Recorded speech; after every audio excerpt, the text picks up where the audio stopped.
She had a lot. Did you misspeak? My grammar's not always correct. Do you have any regrets about what you told the American people? No, not at all. The photograph that has gone viral. You were speaking, the camera caught him. Hope people felt that out there.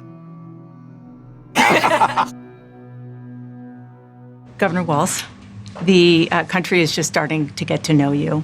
I want to ask you a question about how you've described your service in the National Guard. You said that you carried weapons in war, but you have never deployed actually in a war zone. A campaign official said that you misspoke. Did you? The framing of the question should always be noted. The framing determines the viewer's perception of a given issue and makes it difficult or easy for the politician to answer. Here, Dana Bash makes it easy for Walz to say that he misspoke because this excuse is part of the question. Thus, she offers him a way out, yet he still dodges the question.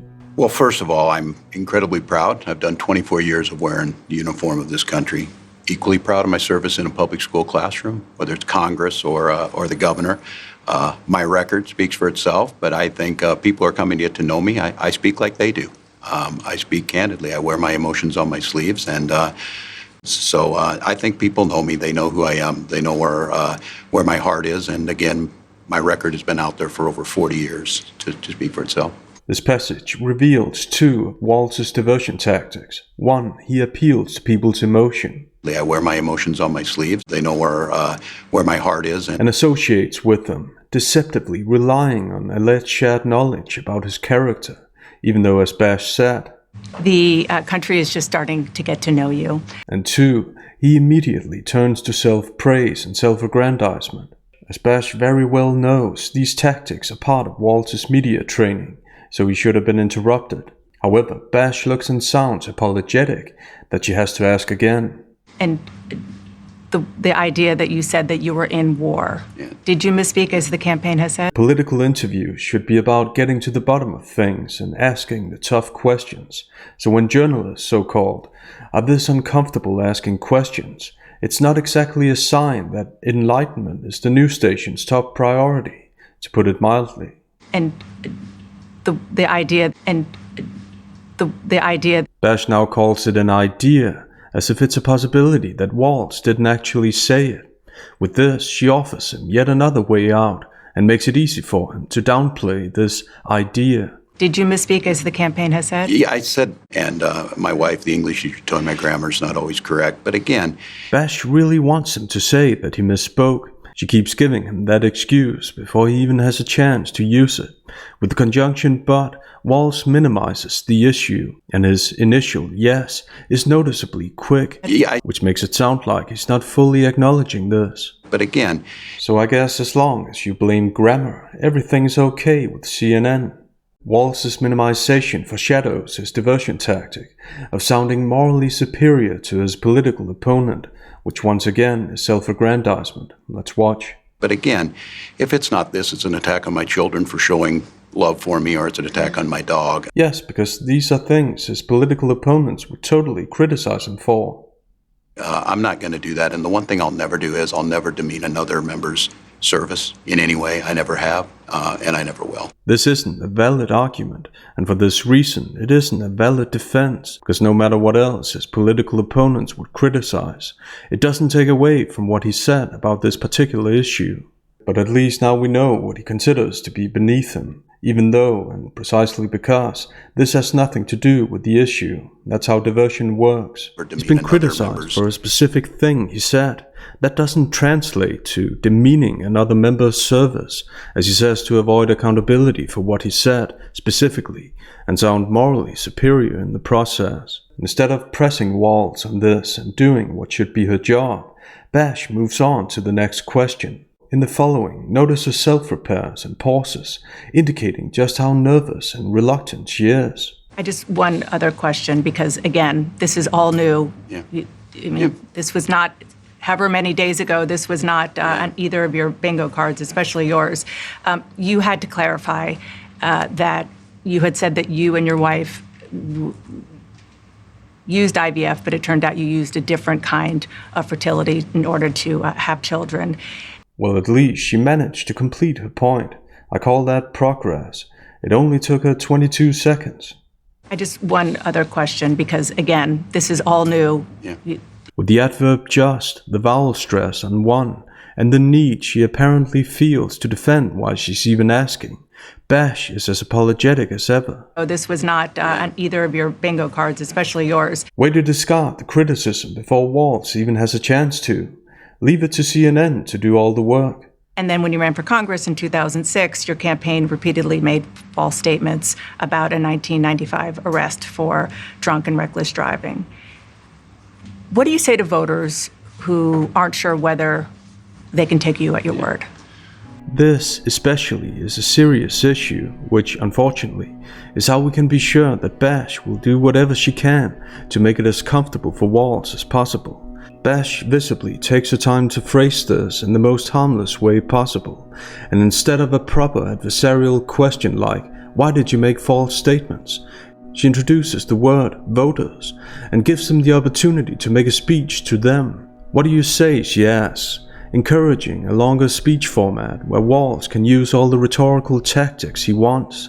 She says, "Aren't sure, not don't believe you," and thus mitigates the question even further. What a tough question. I'd really hate to be in Walz's shoes.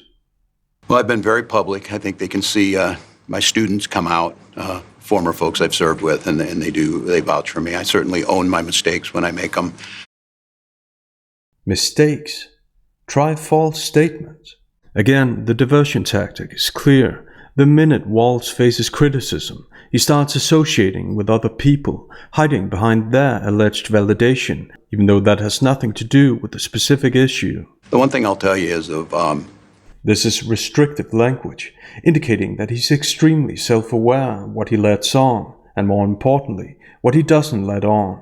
This isn't a politician who's being open and honest, and the rest of his answer, in lack of a better term, underlines this.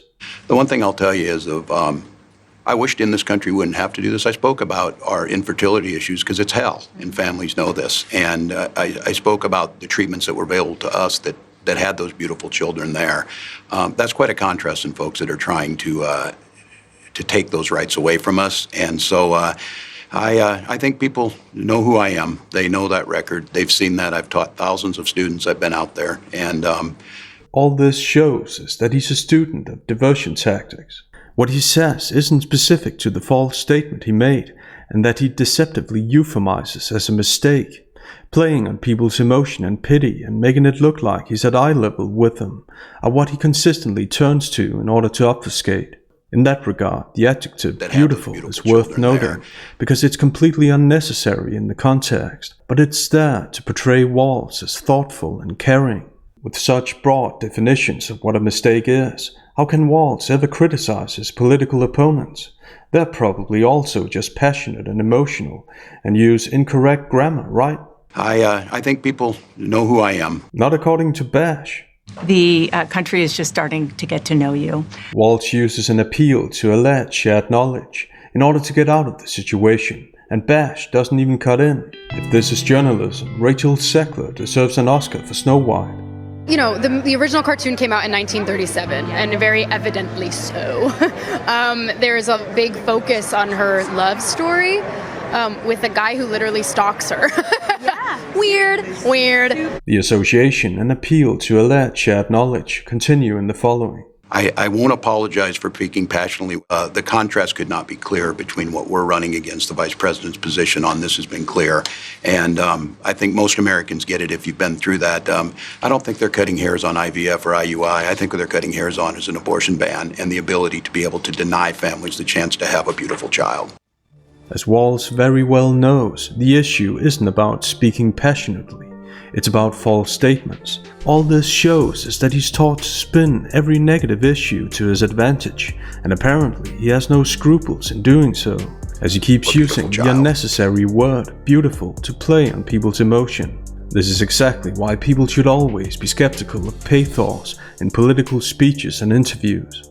He goes straight to the pillar of political advertising that seems to be every politician's favorite. rhetorical attacks, protecting himself by criticizing his opponents. Walz doesn't even address the issue about drunk driving, but as expected by now, Bash is perfectly fine with that, and she doesn't mention it again. Because this isn't a political interview, it's political advertising. The next excerpt makes that clear. I just have to ask you both about two standout moments, aside, of course, from the addresses that you both gave, but standout moments that were perhaps unexpected during the convention. You mentioned one of them, Governor.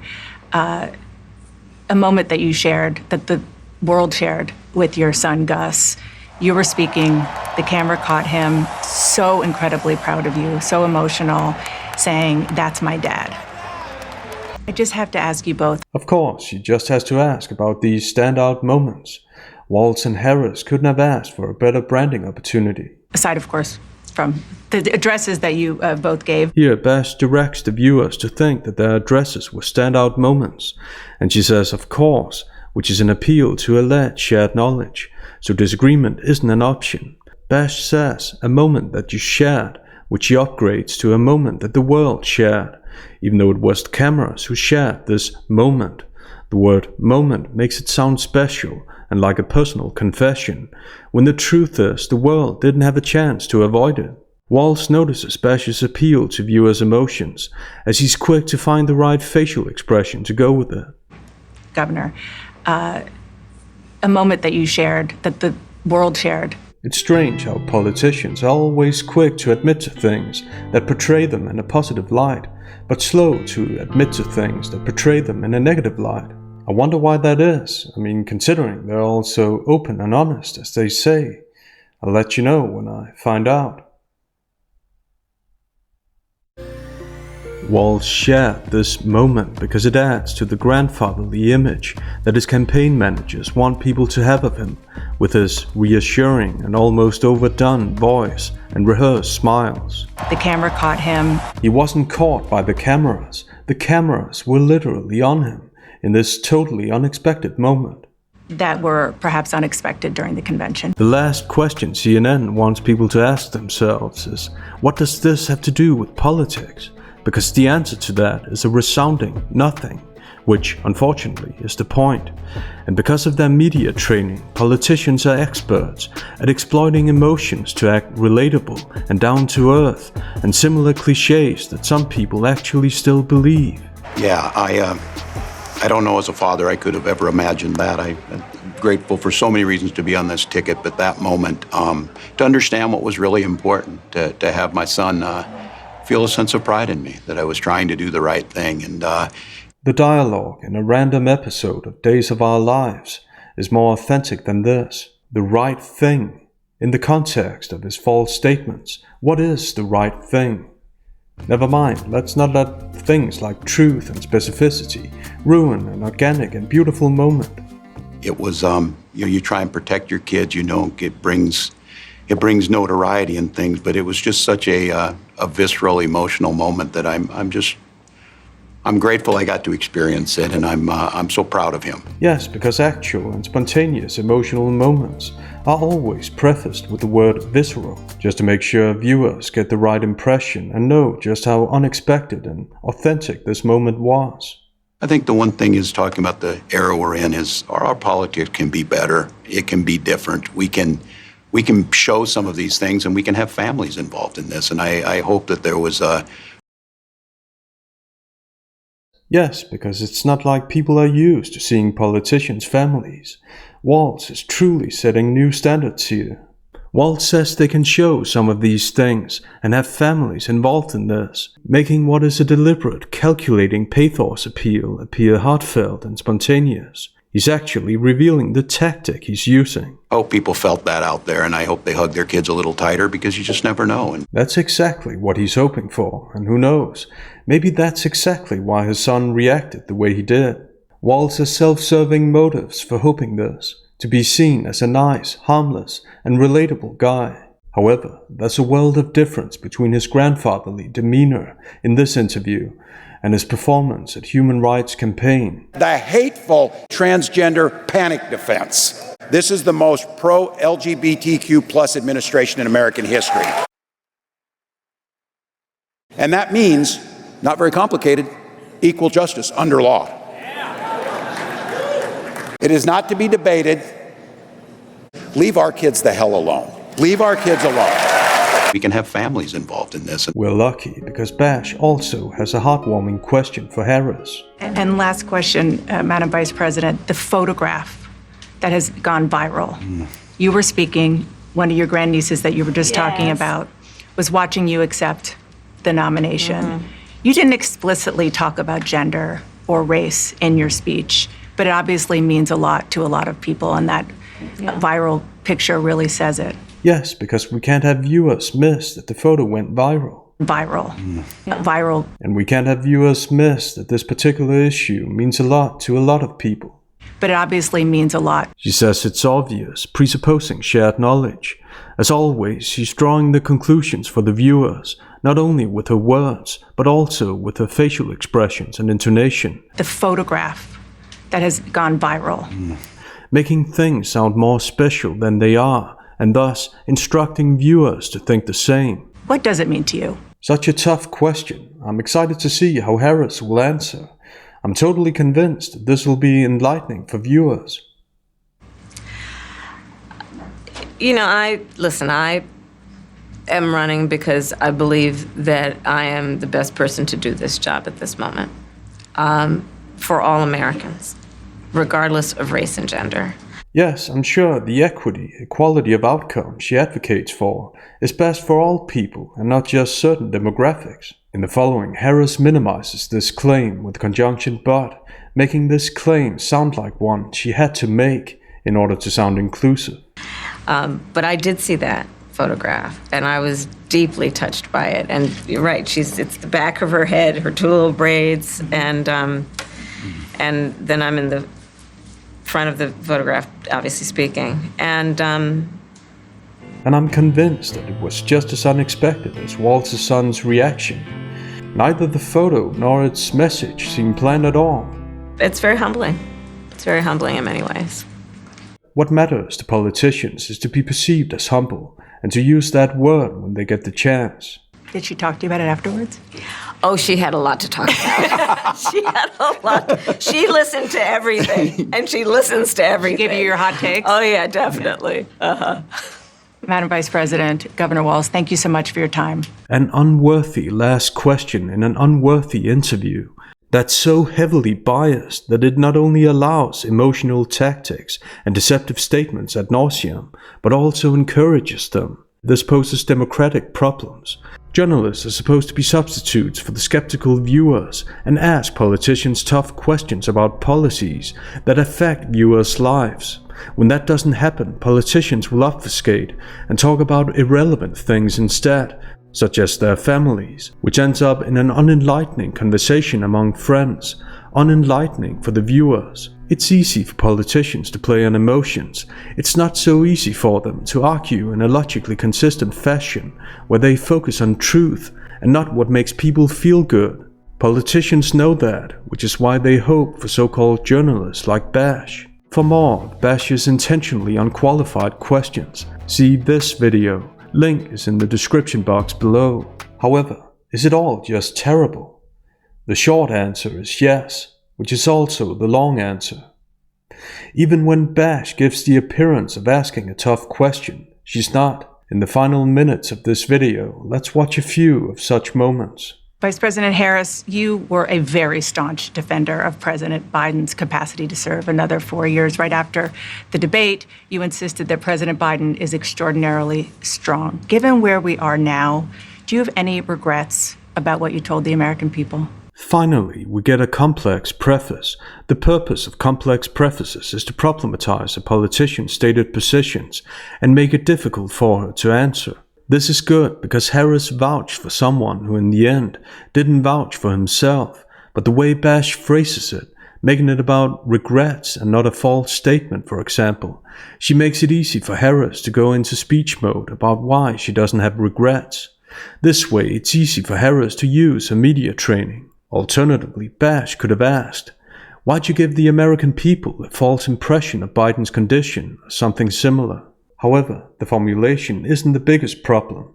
The biggest problem is the complete lack of follow-up questions. No, not at all. Not at all. I have, Right there, Harris should have been interrupted and asked a follow-up question like, how can you say that? Instead, she's allowed to speak for the next 1 minute and 20 seconds, as she's visibly looking for a way out of the situation. served with President Biden for almost 4 years now, and I'll tell you, it's one of the greatest honors of my career, truly. He has the intelligence, the commitment, and the judgment and disposition that I think the American people rightly deserve in their president. By contrast, the former president has none of that. It is a new way forward and turn the page on the last decade of what I believe has been contrary to where the spirit of our country really lies. But the last decade, of course, the last 3.5 years has been part of your administration. Exactly. That's because Harris is too caught up in the rhetorical tactics she's been taught to see that the administration she represents has had a huge influence on the last decade. Contrasting an alleged negative past to an alleged positive future is a method politicians use to create a sense of urgency. And if we take a closer look, the words have no meaning. A platitude like "the spirit of our country" is completely dependent on the eye of the beholder, what each person values and believes. It's not a thing you can presuppose or even observe. How do you observe a spirit? Political rhetoric is most often subjectivity, masked as objective truths. For once, this is a good, critical observation on Bash's part, and Harris isn't pleased. Of course, the last 3.5 years has been part of your administration. I'm talking about an era that started about a decade ago. I see. Well, that explains it. Needless to say, this doesn't change the fact that her administration has had a huge influence in the last decade, so this isn't an actual counter-argument. This is merely Harris repeating herself. Harris should have been interrupted, because Bash is onto something here, but that doesn't happen, of course. I'm talking about an era that started about a decade ago, where there is some suggestion, warped I believe it to be, that the measure of the strength of a leader is based on who you beat down, instead of where I believe most Americans are, which is to believe that the true measure of the strength of a leader is based on who you lift up. That's what's at stake as much as any other detail that we could discuss in this election. Translation: let's not discuss details. And Bash is happy to oblige, or paid to be happy to oblige. Yes, because Harris is all about lifting people up, especially her adversaries, right? What else should her adversaries be blamed for? Cold weather. There's been a huge focus shift in this conversation because Bash has allowed it, even encouraged it. And next, it's back to the safe, cozy questions. We can't have allies disagree too much, after all. Because we haven't had a chance to talk, I'm just curious, staying on President Biden, when he called you and said he was pulling out of the race, what was that like? And did he offer to endorse you right away, or did you ask for it? She's not staying on President Biden because this wasn't what her original question was about at all. It was about Harris saying questionable things about Biden to the American people. She's now moving on to a field question. Questions don't get easier and more intellectually insulting than that. It was a Sunday, so here, I'll give you a little too much information. Go for it. There's no such thing, Madam Vice President. I believe Bash doesn't have anything interesting to ask anyway, so she might as well let Harris hold a conversational floor with a pointless and calculating story to make people relate. My family was staying with us, and including my baby nieces, and we had just had pancakes and, Auntie, can I have more bacon? Yes, I'll make you more bacon. And then we were sitting down to do a puzzle. And that's how we went from making false statements to the American people to bacon. Thanks for enduring this interview. See you next time.